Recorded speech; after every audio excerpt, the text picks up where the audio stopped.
This episode is brought to you by Indeed. Stop waiting around for the perfect candidate. Instead, use Indeed sponsored jobs to find the right people with the right skills fast. It's a simple way to make sure your listing is the first candidates see. According to Indeed data, sponsored jobs have 4 times more applicants than non-sponsored jobs. So go build your dream team today with Indeed.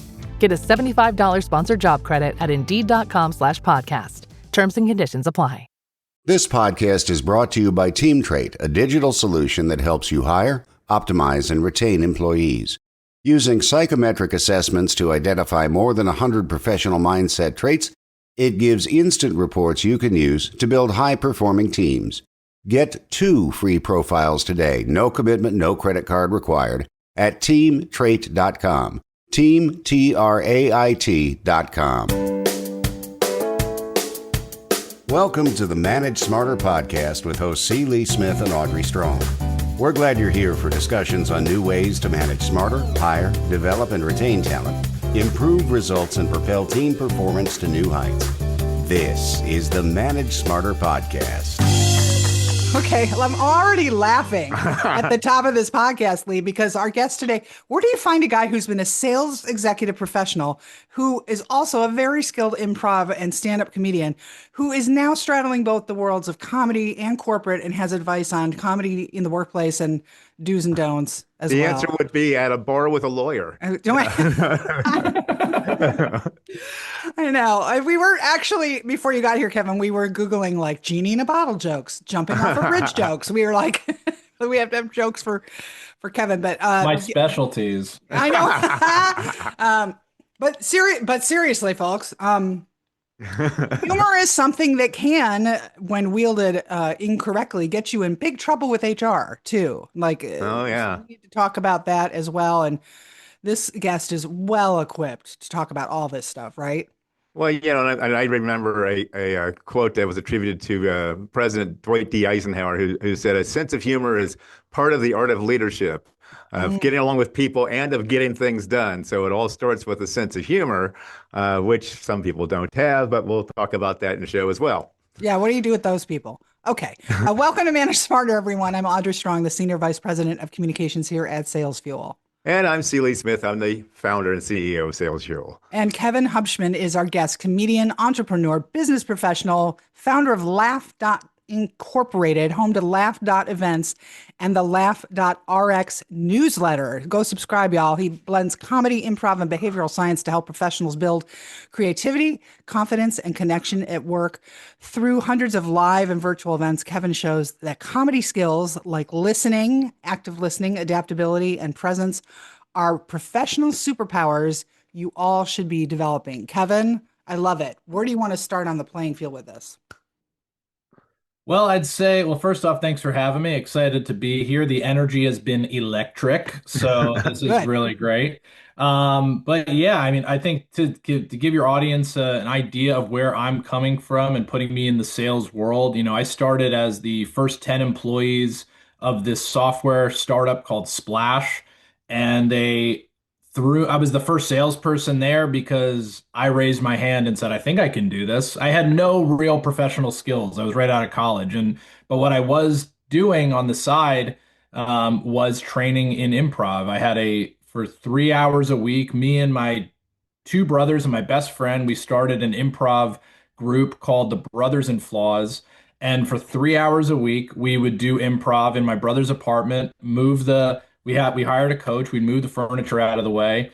And it was just this amazing fun that we had. And anyone who's done improv knows how fun it really is when you're doing it, not performing, but actual doing it with each other in a training component.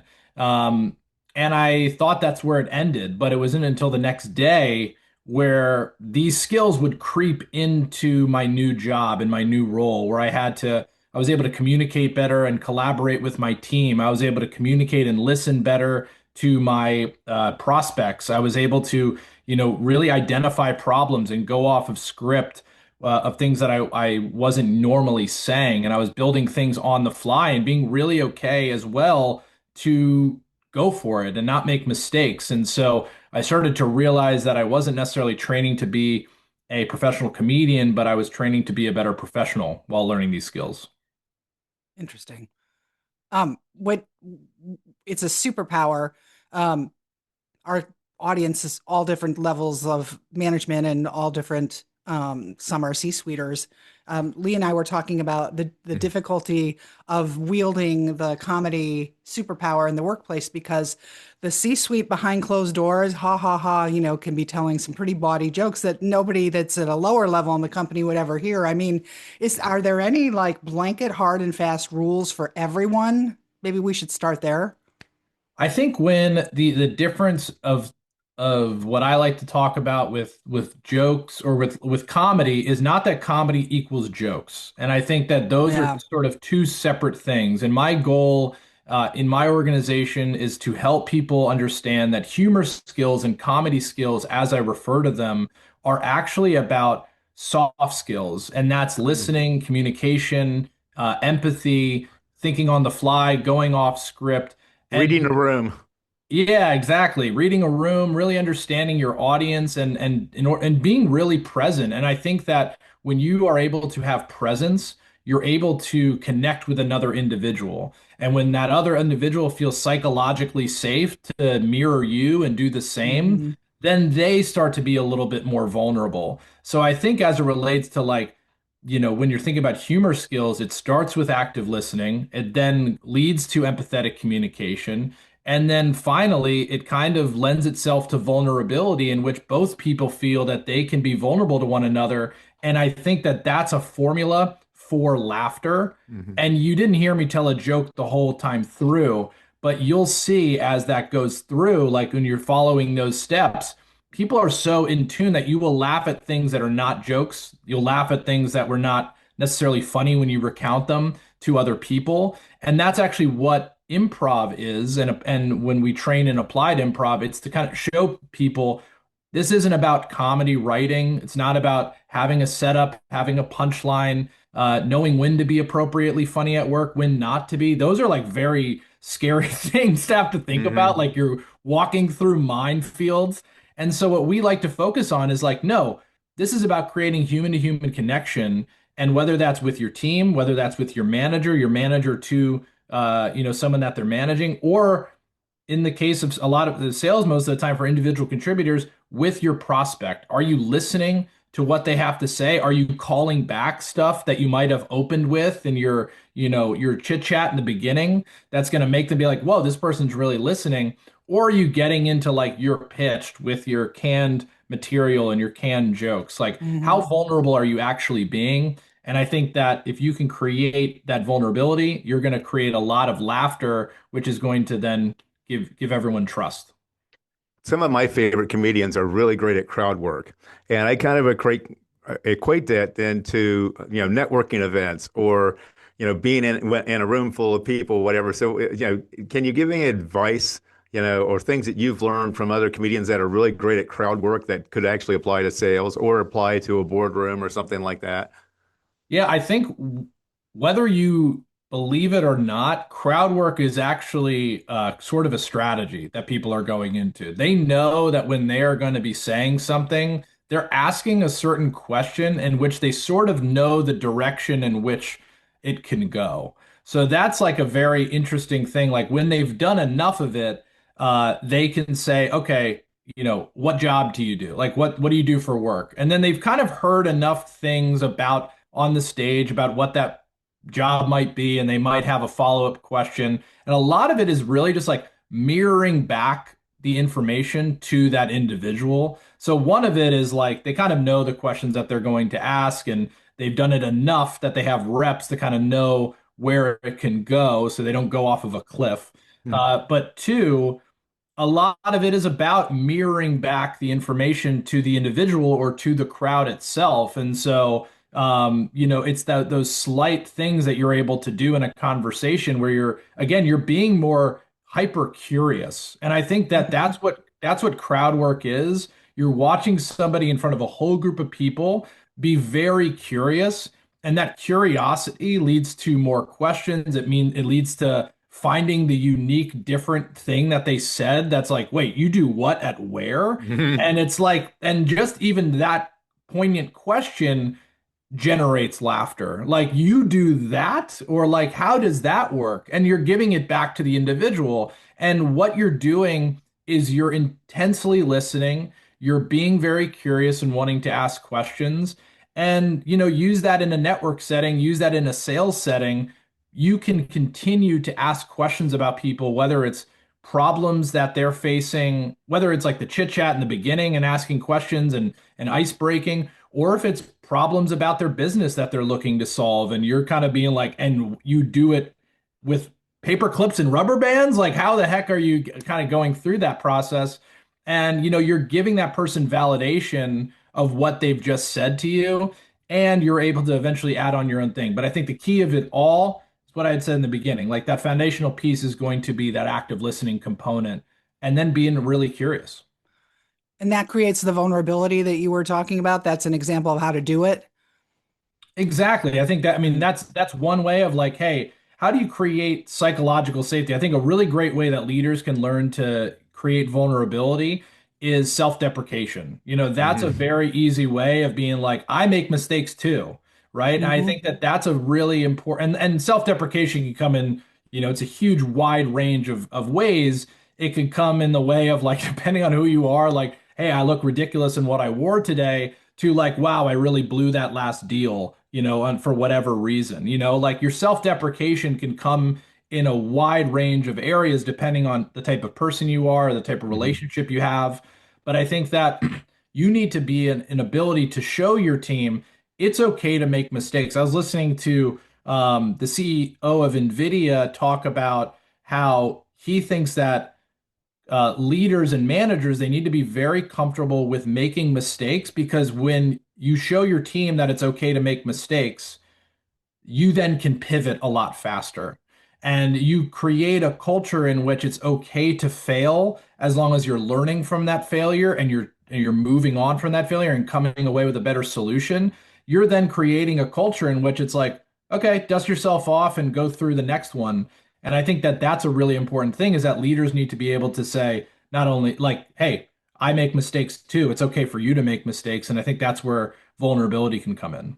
I think it really helps in too. If it's something that people can also relate to. I mean, I recently just gave a presentation at a virtual conference, and I opened with telling a story about the time tried to put together a bookshelf from IKEA.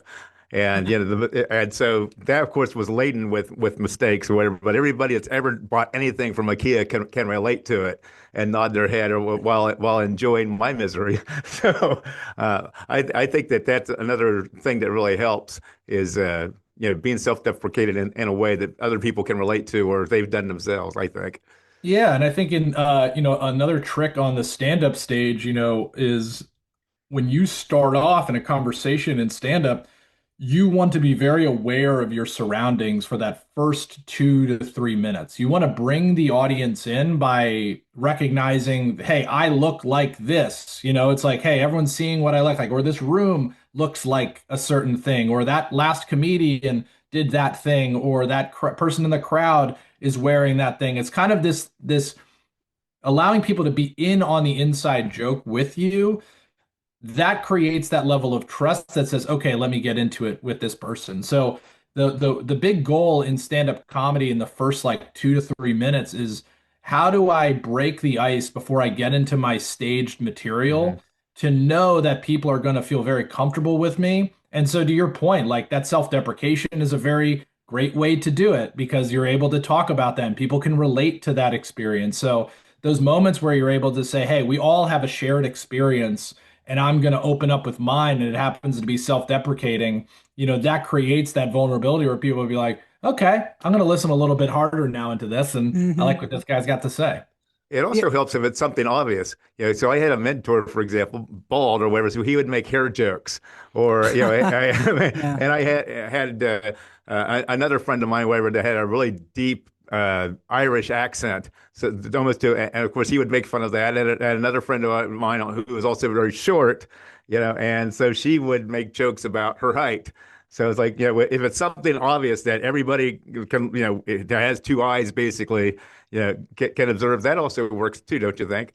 Well, most importantly, they have to be willing to say it themselves, right? I Uh-huh. think that that's a very clear thing because if they don't say it themselves, they're not comfortable with doing it, and now that's bullying. So it's like that is a very important distinction. Like every time that we do our virtual comedy events that are more on the entertainment side, we ask people for fun facts or nicknames that they've been given that they like or skills that they have. So we ask them to bring up that fun fact or bring up that nickname, not something that they were teased about or not something that, something that they're proud about or has a funny anecdote to it. So I think it's also a very important distinction that, like, the person has to be, it can be very obvious to make those jokes, and self-deprecation is an easy way to do that, but that self is very important. I want to make it Hmm. clear. Yeah, yeah, It's yeah. got to be the joke on yourself. Right. And then that opens up everyone to feel comfortable doing so. I think the people who haven't taken improv classes don't may not have heard of the concept of yes and, but the yes and technique of improv, I think is one that's very hard for leaders because, Hmm. like for example, you said transparency about, oh, I blew a deal.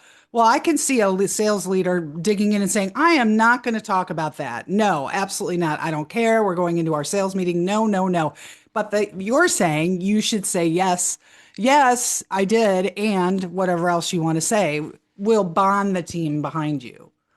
I think absolutely. It goes really back to, like, I mean, we are in sales. I know more about the deals I didn't win than I know about the deals that I did win. Those ones that I lost stick out so much. When I look at my pipeline right now, it's probably three or four times of lost amount than it is of Mhm. won amount. And that's because I keep going to bat and I keep swinging. And I think that anytime that you're a sales leader and you're avoiding talking about failure, like, what are you doing? That means you're kind of erasing, like, basically a fourth of your day.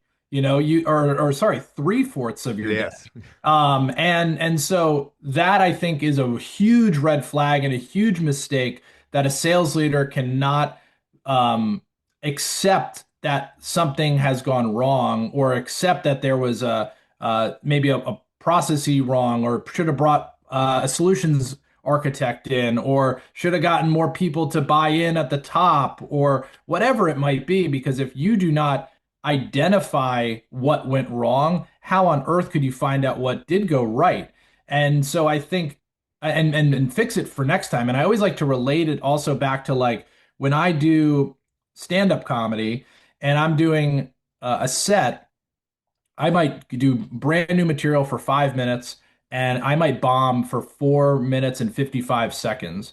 But if I can find just 5 seconds to say it's not all bad, I can recognize that all of it was bad for the most part. But what are those 5 seconds that I can build off of? Because that five piece of, like, laughter that someone might have given me is just a signal that I said that that was correct. And how can I build off of that to go 5 to 10 seconds, 10 to 20, 20 to a minute, and so on and so forth. So you've told a joke, or you've made in my case, a witty, smart-ass remark, because that's my form of That's his humor. jam. That's Yeah. totally it. And it didn't land, or it's like, so how do you recover from that? What tips can you give for that kind of situation?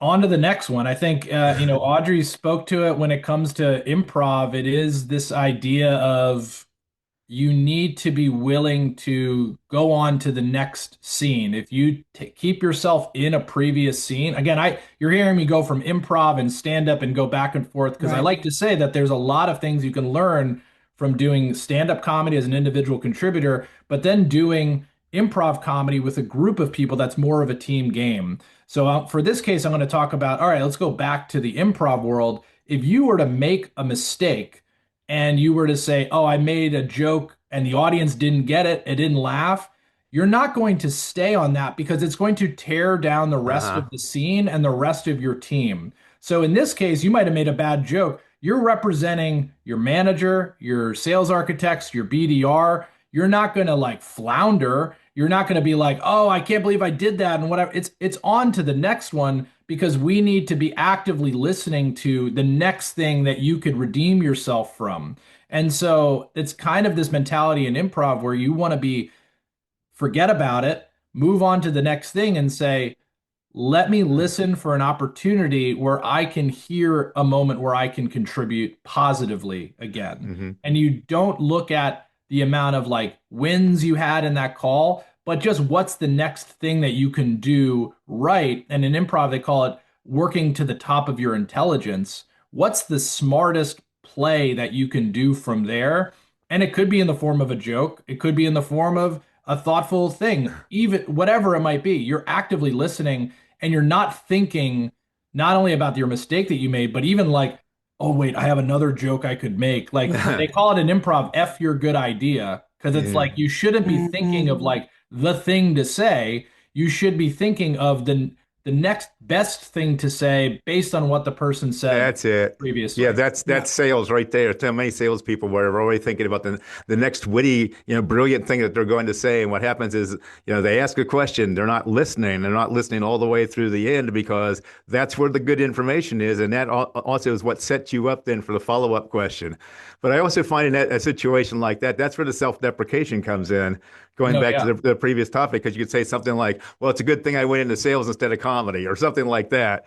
I will never forget my both favorite one of my favorite moments doing comedy. One of the first times I ever did stand up, I was so scared, so nervous. I'm doing this joke and I'm on stage and I have this joke where I check my pockets for things. And I do it so hard that the microphone cord fell out of the mic and I can't talk and like everyone's like, "Oh no." Like the tension is crazy in the room. And I find the cord, I regroup and I put it in. I go, "Is this thing on?" And I try to just keep going through the joke. I find myself like halfway through the joke where I should be a quarter of the way through and I just miss the timing of it all. And then I blow the punchline and I just go, well, missed that punchline and blew that joke. And I say that out loud. It's the loudest laugh that I got that whole night was by acknowledging this huge mistake that I made because everyone knew it. Everyone Hmm. knew it was a disaster. And acknowledging by saying I blew that joke kind of just let everyone be like, okay, this is great. And there's a great comedian, Mark Norman, that talks about when you are bombing on stage sometimes the best thing to do is just to say it out loud. And that kind of gives you an opportunity to reset. So, like, again, I don't want to talk two sides out of my mouth. There is one situation where you want to just on to the next one and blow by it. And that's like an improv mentality. And then there's this other one where maybe you're the only one there and it's just you and another person. And it's like, it's a lot easier just to be like, whoa, I missed on that one, like whatever it might be. So there's two kind of paths you can take, and it's very much appropriate to the situation. These are great tips. I know you've got more of them in your newsletter, LaughRx. Go to laughrx.laugh.events, everybody. And then your corporate events, go ahead and tell us you're booking those at laugh.events. And how's your dance card? Looking for more clients? Oh, we're always looking for more clients. We're in a tons of cities all over the country offering events, and where our business is in two different sides. It's either entertainment, where it can be virtual comedy entertainment. We have the best virtual comedy shows on earth, by the way, for remote teams. They're so fun. They're hilarious. They're about your company and your lingo and all that stuff. And then we also have people that like want to hire you for MCs or for holiday Corporate. parties, Yeah. whatever it might be. And then the other half of what we do, which is what we talked about today, what's in the Laugh RX newsletter, is something we call laughing in development. And those are workshops. Those are workshops to help people develop these comedy skills to use as professional skills, most importantly, sales skills. People are bringing us in for sales kickoffs, revenue kickoffs, and we do keynotes for it for larger groups. Or we do breakout sessions where we're going to bring in a ton of different instructors and make it a very, high engagement session. So, that's really where a lot of sales teams are benefiting from those types of events. Absolutely fascinating. You have such a unique hybrid background. It's been wonderful hearing these tips. We literally have never, I was so glad when you emailed because I was like, we've never talked about this ever in the history of this show. Hey, I got one final question though for you. So again, we talked in the open about dealing with someone who doesn't seem to have a sense of humor. Oh, So right. it's Yeah. like, Why do you do do you it? do you avoid humor altogether with that type of person, or is there something you can do to kind of get them to let their guard down and open up a little bit? It's a very tough question, and it's hard to say if it's like there's a silver bullet for it. In my experience, I'm not going to stop. I'm going to like adjust on the fly how I'm approaching. I'm not going to push if they're not giving it. And I'm going to probably wait to see what they're going to take. So in the case where someone's kind of being standoffish, I'm going to give myself an opportunity to like shut up. And I'm going to say like, this person does not want to be quote unquote entertained, but they think that their time is very valuable. So you want to give that to them and you want to give them the opportunity to talk and listen. And you probably want to talk less in those experiences when the humor's not there and talk less, listen more. And I look at it as like if you're fighting a prize fighter, like you got to wait for that moment. It was like Mike Tyson's Punch Out. There's those moments where you get to, go in for haymakers, but if you just try to punch the whole time, you're going to get really tired. So you got to look for openings. And I think the way to look for openings is by staying patient, staying calm, staying in the pocket, and you might just have one opening, but it's wide open for a knockout punch because you were staying patient, waiting for that moment and listening. And when you listen, you're able to kind of nail whether it's like a callback or whether it's like, just a joke that you didn't think was funny, but they loved it because a lot of laughter is just recognizing intelligence. It's basically saying, we're on the same page. And I'm going to laugh as that recognition to be like, you get me. And so sometimes that's all you need is like, giving that recognition. Don't force it, is what I'm hearing. Yeah. Nailed it. Way more eloquent than what I just did. Be respectful. That's just the way they're wired. And it's not a negative or a positive. It just is what it is. I love this advice. It's very good. Thank you, Kevin. Thanks for coming. I appreciate it. Thanks for having me. Thanks for listening. If you enjoyed the show, please rate and recommend on iTunes, Overcast, or wherever you get your podcasts. You can also get more great information at salesfuel.com.